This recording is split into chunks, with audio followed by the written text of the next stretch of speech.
প্রজাতন্ত্র দিবস আমরা বিদ্যালয়ে একেবারে অনাড়ম্বরভাবেই আমরা উদযাপন করলাম। আমরা প্রতি বছরই এই দিনটিকে বিদ্যালয়ের পক্ষ থেকে যথাযথ মর্যাদায় আমরা দেশমায়ের প্রতি সম্মান জানিয়ে আমরা জাতীয় পতাকা উত্তোলন করি। এবছরও তার ব্যতিক্রম নয়। তোমরা যারা ছাত্রছাত্রীরা এসছো, তোমরা অনেকেই 15ই আগস্ট স্বাধীনতা দিবসের ব্যাপারটা তোমরা জানো।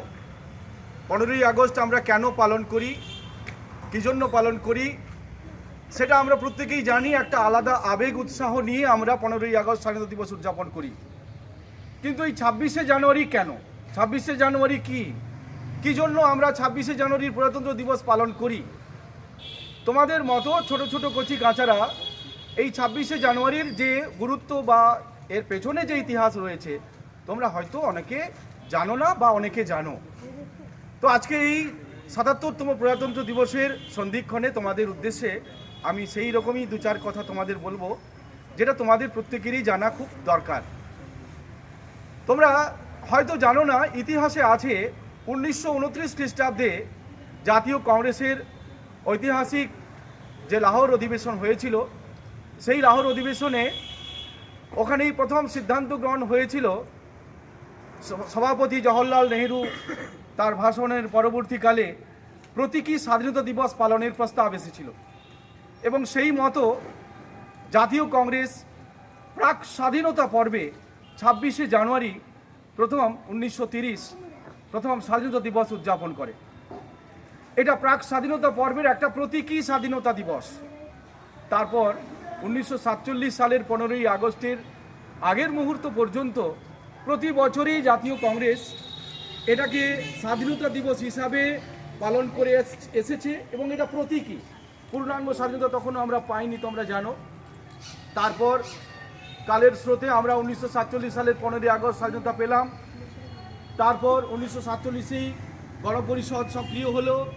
গণপরিষদ আমাদের সংবিধান রচনার জন্য দায়িত্ব পেলেন। বাবা সাহেব আম্বেদকরের নেতৃত্বে সংবিধানের খসড়া কমিটি গঠিত হলো এবং সেই সংবিধান রচনার কাজ অত্যন্ত দ্রুততার সঙ্গে শুরু হলো। ফাইনালি সংবিধান রচনা হলো। দীর্ঘ সময় ধরে সংবিধান রচনার কাজ শেষ হলো 1949 সালের 26শে নভেম্বর। ওই দিন আমাদের ভারতবর্ষের যে গণপরিষদ, তার যিনি সভাপতি ডক্টর রাজেন্দ্র প্রসাদ, তিনি গণপরিষদে সই করলেন। আমাদের সংবিধান গৃহীত হলো জাতির উদ্দেশ্যে। বাকি ছিল এই সংবিধানকে কার্যকর করার একটা শুভ দিন এবং সেই শুভ দিনটিকে বেছে নিলেন জাতীয় কংগ্রেসের পক্ষ থেকে তৎকালীন ভারতবর্ষের যারা নেতৃত্ব ছিলেন, তারা বেছে নিলেন এই 26শে জানুয়ারিটিকেই। কেন কি এই 26শে জানুয়ারি দিনটা এর আগে পালন করে এসছে ভারতবর্ষের জাতীয় কংগ্রেস।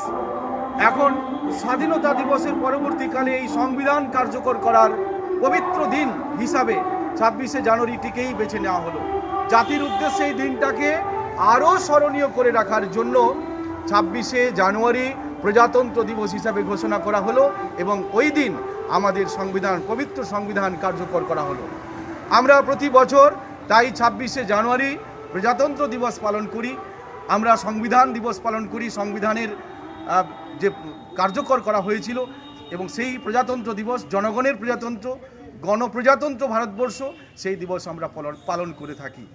আমরা দেশের সমস্ত জাতীয়তাবাদী নেতৃবৃন্দ, স্বাধীনতা সংগ্রামী, দেশপ্রেমিক বীর যোদ্ধাদের আমরা সেই সঙ্গে স্মরণ করি। আমরা বিদ্যালয়ের পক্ষ থেকে সমস্ত স্বাধীনতা সংগ্রামী বীর যোদ্ধা এবং শহীদদের আমরা যথাযথ সম্মান, শুভেচ্ছা এবং শ্রদ্ধা নিবেদন করছি, স্যালুট জানাচ্ছি এবং প্রজাতন্ত্র দিবস আমরা পালন করলাম। ধন্যবাদ।